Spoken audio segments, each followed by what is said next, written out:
Hi there, my name is Pierre Walters, and I wrote a little book called Prove It with Pictures to help emerging entrepreneurs like me discover the skills and master the mindset behind building a powerful brand.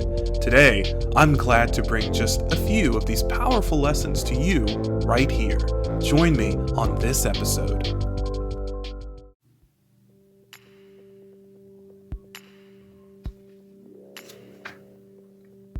Welcome back. We're reading Prove It with Pictures, Building an Audience That Cares About You. This is Section 1, Part 3, Heard and Not Seen. When you return from the territory of the uncomfortable, you will at once have all the information you need to begin building or reconstructing your brand for maximum growth and potential. Unlike the branding iron, you will embrace the notion that it's better to be heard and not seen, and to give and not take. Your story will become your primary tool for inspiration, motivating your audience with the can-do attitude that allows their greatest dreams to exist within their grasp. You will become a source for positivity and an invaluable asset to any person's top 6. So what does this look like? Better yet, what does it sound like?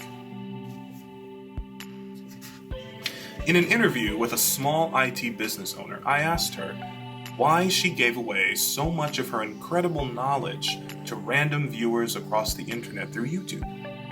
Her response, because it's the right thing to do.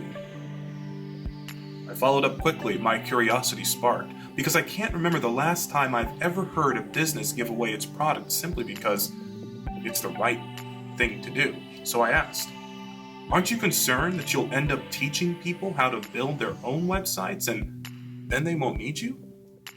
She seemed astonished, as if she'd never encountered this logic.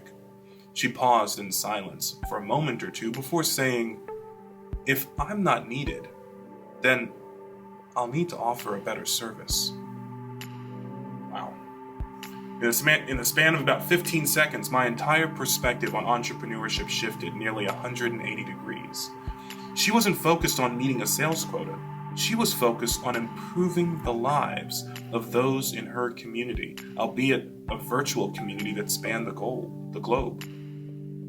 Her customers were men and women who have learned to trust her throughout the years based off her priceless devotion to their betterment.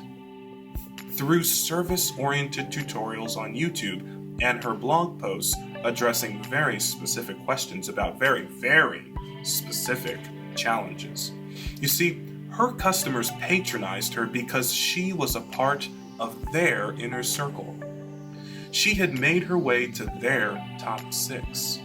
No one could replicate her design talent, her intuitive grasp on her web development, or her grace with customer service. It seemed that when customers would rather have someone they trust develop their web presence, they defaulted to her.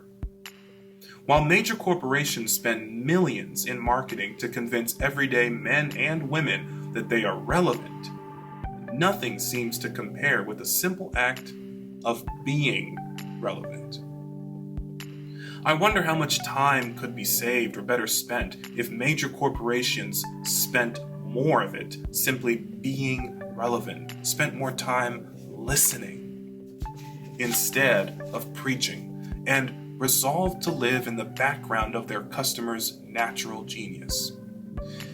To be a whisper where necessary, a confidant in their trusted cabinet, to be heard and not seen.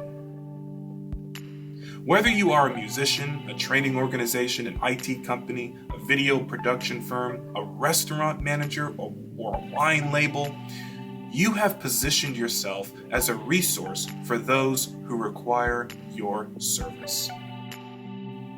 Your challenge isn't to persuade others to buy your goods. It's to inspire them to achieve with or without you. Your brand is that warm, cuddly feeling your customer gets when they think of you. It's how they've positioned you in their lives. It's whether you exist to make them stronger or to make them weaker. The irony is that while you may indeed meet this picture of success on paper, the difficulty in communicating directly to your audience has nevertheless intensified. The noise has grown louder, and your rhythm can easily be lost in the cacophony of city honks and fashion ads that are drowning out the mind's tune. How can you inspire your audience if they don't know which melody you play? Thanks for watching this episode of Prove It with Pictures. If you'd like a copy of the book, you can find it on Amazon or Barnes & Noble. To reach me directly, visit my website at www.pierrewalters.com.